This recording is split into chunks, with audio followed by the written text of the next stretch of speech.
هذا برميل تاع بترول خام، وهذا برميل تاع بارفان شانيل. واحد يدير $80 اللي هي مليون تقريبا، والاخر يدير $10,000 يعني اكثر من 130 مليون. علاه كاين فرق كبير بيناتهم في السعر؟ علاه تلقى دي برودوي اللي عندهم نفس الحجم بصح واحد فيهم يكلف الاضعاف تاع الاخر؟ علاه الماء تقد تلقاه باطل في العين وتقد تعمر 20 جيريكان باطل بصح تشري نص لتر ب 3000 من الحانوت؟ الفرق هو في القيمه المضافه اللي كاينه بيناتهم. لو كان ندو مثال تاع ديور سوفاج وكاس تاع بترول اللي عنده نفس الحجم تاع 100 مليلتر، البترول يدير 7 دينار وسوفاج يدير 1.5 مليون.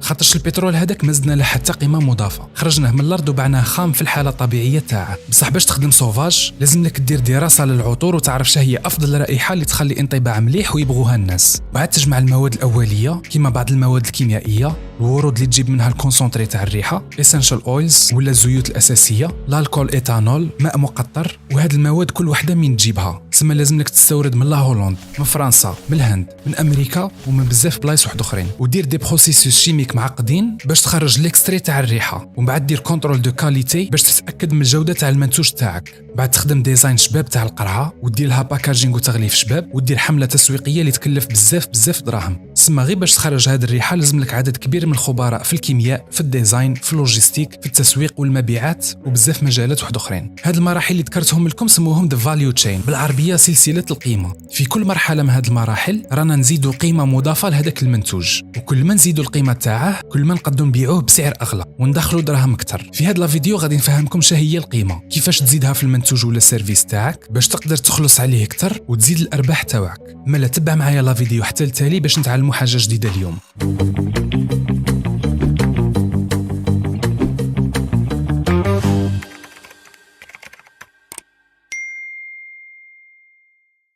اولا شنو هي القيمه المضافه؟ القيمه المضافه هي كي تحكم منتوج ولا خدمه وترجعه اكثر فائده، جذاب اكثر ولا عنده حاجه اللي تميزه. اولا نبداو بالبرودوي. كيفاش دير قيمه مضافه للمنتوج؟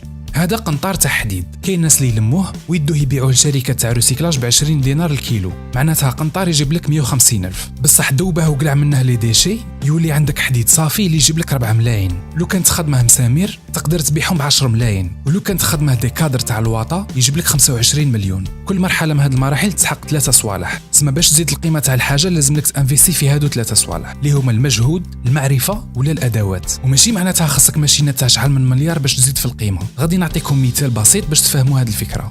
لو كنت تشري دلاعه ب 50,000 فيها 3 كيلو، تديها للدار تقطعها مرصويات صغار، ديرهم في قوابس ولا كيسان تاع بلاستيك، غادي تخرج لك 30 حبه، ديرهم في فريجيدار يبردوا وتديهم للبحر ولا ساحه عموميه وتبيعهم ب 5,000 للواحد. خاطرش واحد قاعد في الشمس في نهار تاع سخانه يعطي قيمه اكثر لدلاع واجد مقطع وبارد وسهل الاستهلاك ومستعد يخلص 50 دينار، خاطرش ما غادي يدير حتى مجهود، يشريها عليك ويستمتع به ديريكت. وانت راك حولت هذيك ال 50,000 ل 150,000. هنا راك استعملت ادوات بسيطه اللي هي خدمي ولومبالاج اللي نسموه استثمار، راك حطيت فيه دراهم، راك درت مجهود باش قطعت الدلاعه ودرتها في الفريجيدار تبرد، وكان خاصك معرفه اللي هي انك تعرف لا سورس اللي تشري منها الدلاع ولومبالاج وتعرف وين هالبلاصه اللي فيها الناس بزاف. هذا بالك يبان لكم مثال بسيط تاع كيفاش دير قيمه مضافه، بصح فيه بزاف فرص عمل اللي ماذا بيا نشوف الجزائريين يستثمروا فيها. تقدروا غير من هذا الكونسيبت تخرجوا مئات المشاريع. كاين اللي بسيطه كيما العصائر تاع لي فروي اللي فيها نفس المراحل تقريبا، وكاين اللي شويه معقده وتحتاج استثمار. مثلا تشري طماطم في فتره وين تكون تتقايس والسعر تاعها ناقص، دير لها تعليب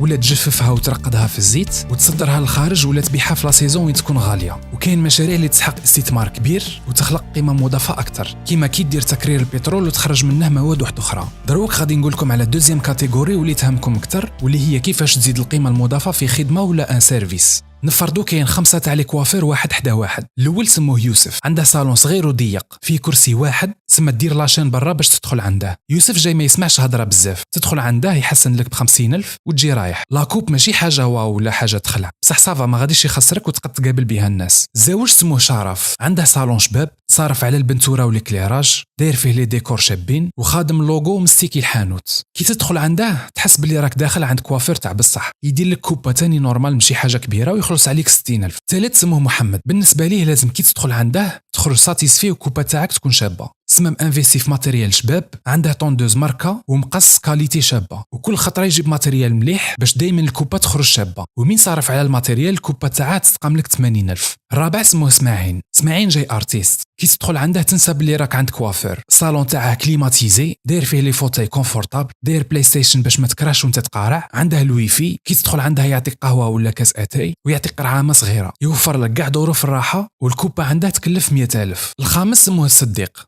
سبيسياليست في لي كوافير تاع الاعراس والمناسبات. هذاك ما يعرف يدير، اي واحد عنده اي ايفينمون مهم في حياته يروح عند الصديق، يدير لك لا كوافير الاكثر اناقه اللي شفتها في حياتك، ولا كوب عنده تسقام لك 200,000. لو كان تلاحظوا كل واحد عنده حاجه اللي تميزه، كل واحد داير قيمه مضافه. كاين اللي يقول لي ماشي كاع، وين راه القيمه المضافه تاع يوسف؟ ياك ما زايد والو، جوستومون القيمه تاعها تكمن في انه ما داير حتى حاجه زياده. هنا يولي السعر هو الحاجه اللي تميزه. لا بغيت كوبا رخيصه وراك مستعد توقف تقارع في الشمس، تروح عند يوسف تخلص 50,000 وتدي ان سيرفيس مينيموم. لا بغيت صالون اللي عنده مظهر شباب واليغون، تروح عند شرف وتخلص 60,000. لكن تهمك لا كاليتي وبغيت كوبا شابه، تروح عند محمد وتخلص 80,000. لكن يهمك لو كونفور، تروح عند اسماعيل وتخلص 100,000. ولا بغيت واحد مختص في المجال تاعه وراه جايك عرس وين 200,000 ما تبلكش حاجه كبيره، تروح عند الصديق.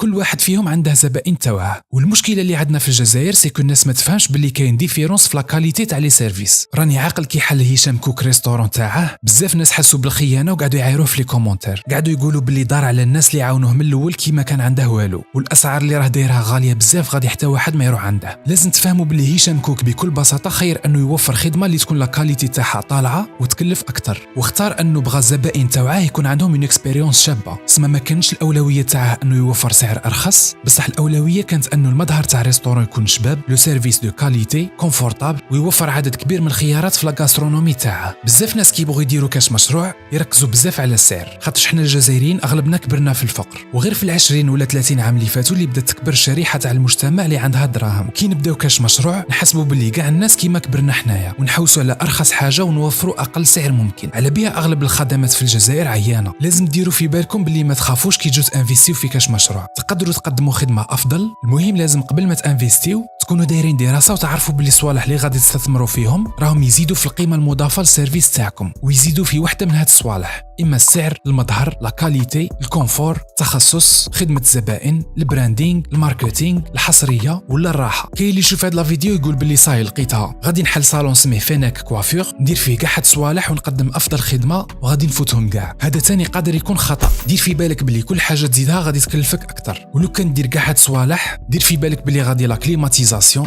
لي فوتوي، الماتيريال دو كاليتي، البلاي ستيشن، لوغو، وحتى الكاس تاع القهوه ولا القرعه تاع الماء غادي يكلفوك دراهم. لازم ديروا في بالكم بلي الخدمه اللي مليحه سي ان شوا اللي يعتمد على الزبائن ولا الجمهور المستهدف. نتوما اللي تختاروا انكم تقدموا سيرفيس مليح ولا بازيك، بعد ما ديروا دراسه السوق باش تعرفوا باللي اسكو البلاصه اللي راكم فيها الزبائن تاعكم مستعدين يدفعوا اكثر مقابل خدمه افضل. لا مازال ما تعرفوش كيفاش ديروا دراسه السوق، روحوا تفرجوا هاد لا فيديو، خاطرش مطعم تاع هشام كوك كون جا في برج بلجي المختار غادي يفشل في سيمانه. ما كاش عدد كبير من الناس اللي مستعدين يخلصوا هذيك الاسعار. لا بغيت دير فينك كوافير لازم لك تكون في مدينه كبيره، مثلا يجي في حيدره ولا العقيد لطفي، صح ما يجيش في سيد الهواري ولا في باب الواد. غادي ندير لكم فيديو على كيفاش تحسبوا الاسعار للخدمه تاعكم، مالا ما تنساوش تشتركوا في القناه باش كي نحطها توصلكم. كاين طريقه واحده اخرى ثاني باش تزيدوا القيمه المضافه، واللي هي انكم تقدموا مجموعه من الخدمات كباقه من الخدمات واجده، تكون اللي نسموه سيرفيس باكج ولا وان ستوب شوب. وان ستوب شوب اللي هي عباره في الانجليزيه معناتها حانوت اللي تحبس عنده خطره واحده وتفري فيه كاع شغالك. مثلا كي تكون تسوق وخاصك ليسونس، ريستورون وين تفطر، فليكسي وقرعامه، لازم لك تحبس على الاقل 3 مرات عند ستاسيون ديسونس، عند ريستورون وعند كوسميتيك. بصح وان ستوب شوب كيما لي ستاسيون اللي كاينين في لوطوروت تحبس غير خطره واحده ودير كاع حد صوالح في مكان واحد، وهذه حاجه اللي تزيد القيمه المضافه بالنسبه للزبون. لا بغى يكون ريستورون غالي والقرعه تاع الماء زايدين فيها، بصح كي تشوف باللي غادي تربح راحتك ووقتك تقول معليش وتخلص اكثر. سما لا كنت مقدم خدمه لازم تشوف الخدمات الثانويه اللي تقد تزيدها وتكون عندها علاقه بالسيرفيس تاعك.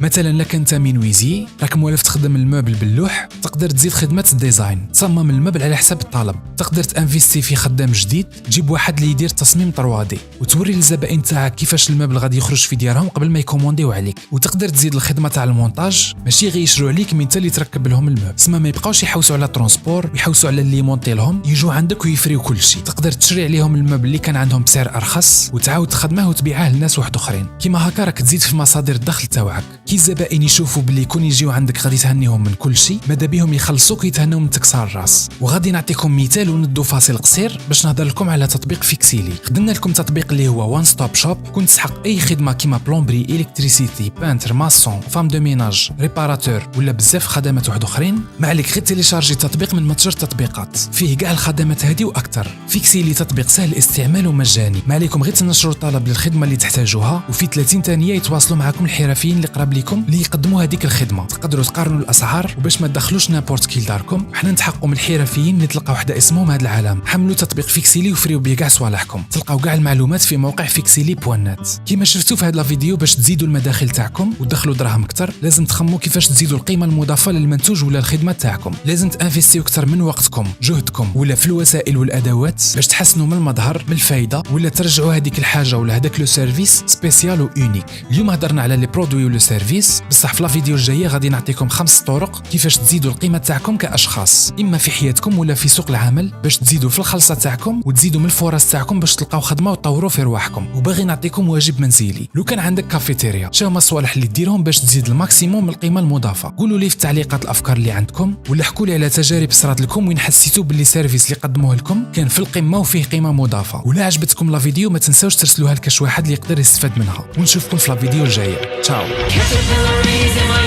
eyes are bursting. If our love died, would that be the worst thing?